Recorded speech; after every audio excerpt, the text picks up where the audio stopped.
My name is Michael Petri, and I'm at my apartment and I was studying Genesis, and I want to talk to you about God's promises that He gave Abraham. He not only gave Abraham promises multiple times, but He also gave Abraham commandments that he had to follow for these promises to pass in his life. And I just want to give you some examples. Genesis chapter 12 verse 7, one of the first promises. And the Lord appeared unto Abraham and said, Unto thy seed will I give this land, and there builded he an altar unto the Lord who appeared unto him. The Lord gave him a promise there and said, all this land that you see, I will give it to you. Second promise, I'm going to jump over to Genesis 13. And I'm going to read verse 14. And the Lord said unto Abraham, after that Lot was separated from him, lift up now thine eyes, and look from the place where thou wert, northward and southward and eastward and westward. For all the land which thou seest, to thee will I give it, and to thy seed forever. And I will make thy seed as the dust of the earth, so that if a man can number the dust of the earth, then shall thy seed also be numbered. And that's another promise. He's talking about the land again, once again. But listen to what Abraham has to do before he can receive this promise. Verse 17 says, Arise, walk through the land in the length of it and in the breadth of it, for I will give it unto thee. God tells Abraham first to look around at all the land in verse 14 after his brother's son Lot leaves him. And all the land he sees, he says, I'm going to give this to you. But first, you have to get up and walk all through it and see what I'm going to give you. And this is where James comes into play, where he says, faith without works is dead. Abraham had to have faith to walk around to see how big of a blessing he was going to receive from the Lord. And that's what this was. He was giving him the whole earth for Abraham to just roam to be his. And he also gave him another promise that his children would be like the sand and the dust in the desert.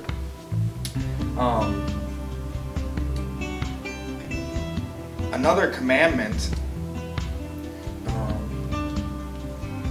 is chapter 17 in Genesis. And when Abraham was 90 years old and 9, the Lord appeared to Abraham and said unto him, I am the Almighty God, walk before me and be thou perfect.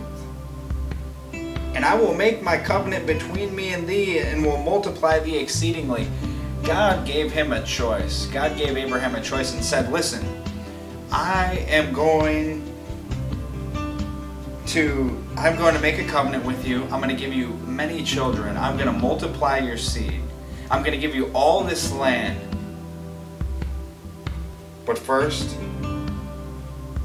you have to walk with me. You have to be obedient to my word. You have to heed to my desires. God made a deal with Abraham and said, I'm going to take care of you, dude. I'm going to give you everything that you desire plus. That's why he had him walk through the land. That's why he had him at 99. That's why he told him at 99 he's going to have a kid.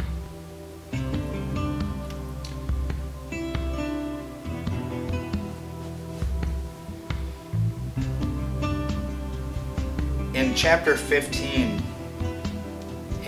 God tells Abraham how many kids he's going to have. In verse 5, chapter 15, he says, And he brought him forth abroad and said, Look now forward, look now toward heaven, and tell the stars, if thou be able to number them. And he said unto him, So shall thy seed be. And he believed in the Lord, and counted it, and it was counted to him for righteousness. Abraham believed in something and he walked after something, and it was by commandment. He didn't receive this faith without the works that followed. I like to tell everybody the evidence of salvation is change. Change is physical. It's real. Abraham had to change his life. God told Abraham that he needed to pack up and move. And Abraham had to take everything and move to another land that he had no idea what he was doing. Abraham was well established. He had lots of money. He had lots of animals, and he was already set down. And an old man set in his ways, basically. And God told him to get up and to leave where he was comfortable, to go someplace he wanted him to go, because he was going to give him something. But he said, first you got to walk after me and be obedient. You have to follow my commandments. And I just want you guys all to know that that promise doesn't ever come without obedience to follow after that promise. And the obedience to follow after that promise is the faith that we have in God to fulfill that promise. That's what motivates us to walk after the Lord. It's a love-motivated obedience. We love the Lord and He loves us. So He offers us something and we say, you know what, God, I love you, so I'm going to do this for you too. I am going to obey your commandments. I will not covet. I will not steal. I will not lie. I will not commit adultery, because I love you. Not only because you said so, but I want to commune with you. I want to be close to you, Jesus. I want you to be a part of my life, so I'm going to give you my life. He who loses his life shall gain it. It makes no logical sense. God's world, God's kingdom works in natural opposites. So for me to give is to receive.